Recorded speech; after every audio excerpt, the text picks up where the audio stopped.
Dr. Jerry Adams, sharing with Deputies Mary Lou MacDonald and Cuivin Aquila. This week, IRA, parents of seriously ill children, launched a new statewide campaign, Our Children's Health, to protect their medical cards.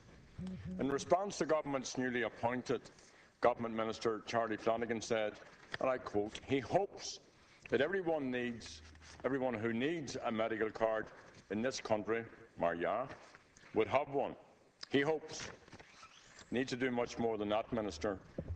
Firstly, everyone who needs a medical card does not have one. The Minister for Health knows that. We all know that.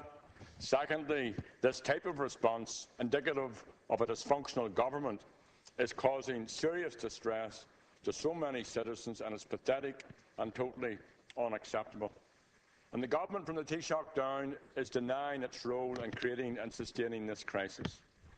But it's been brought to your attention, time out of number, by opposition parties here in the Dáil, by Labour and Fine Gael backbenchers. Right, where's Labour tonight? Because the test of the backbenchers will be how they vote on this motion later on. And in case you have any doubt, Minister, the HSE's National Director of Primary Care, John Hennessy, has acknowledged the reality. He says the removal of discretionary medical cards from some patients has been indefensible. He says it's causing unnecessary levels of anxiety and frustration for families, particularly families dealing with serious disability. And at the root of this scandal is the willingness, indeed the eagerness, of this government and the Minister for Health to allow seriously ill and vulnerable citizens to be targeted in a money-saving exercise. Access to medical card cover is subject to a means test instead of medical need, and that is wrong. Mr Hennessy has argued that the renewal process in certain cases involving profound disability requires a far more integrated process in a way that ensures all entitlements and health service supports, particularly non-means tested services such as supplies of medicines, equipment and other support services, are maximised. So, Ministers, we debate these issues. There are families dealing with serious illness and disabilities in their homes, and their burden is being added to by the decisions that you're taking.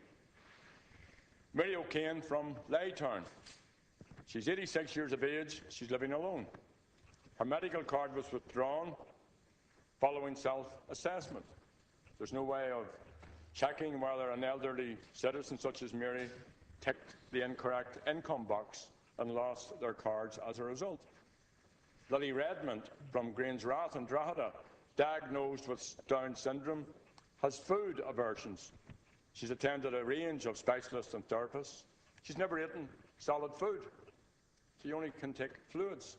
She's yet to walk. She still goes about on her bum. Lily's parents only discovered her medical card was withdrawn following a GP visit.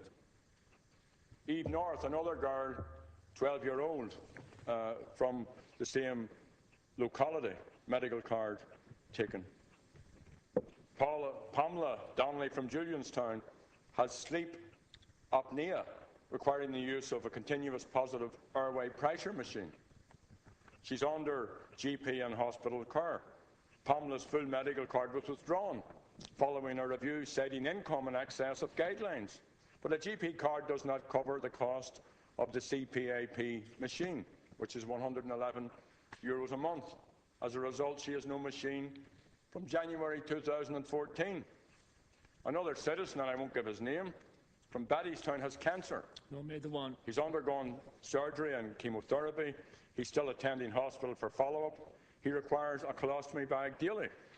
His medical card was withdrawn because he exceeded the income limit. He cannot afford to provide his own colostomy bags.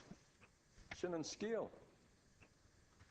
Minister, these families across the state, nobody wrapping, apart from their friends, family and community, no one in the state providing solidarity, no one wrapping their arms around them. They feel isolated, they feel afraid, and they feel confused, and they're particularly affronted by what you stand up and say here, by what the Taoiseach says. The government amendment to our motion, to the Sinn Féin motion, is insulting. It asserts that the assessment of medical cards is facilitated on a consistent and equitable way. You wouldn't know what equitable meant Minister. It says that there will be no change in policy. And it ends in an ego trip. There is a commendation for the Minister of Health in the name of the Minister of Health. Thank you, Deputy. That says it all, Minister. Deputy Mary Lou McDonald.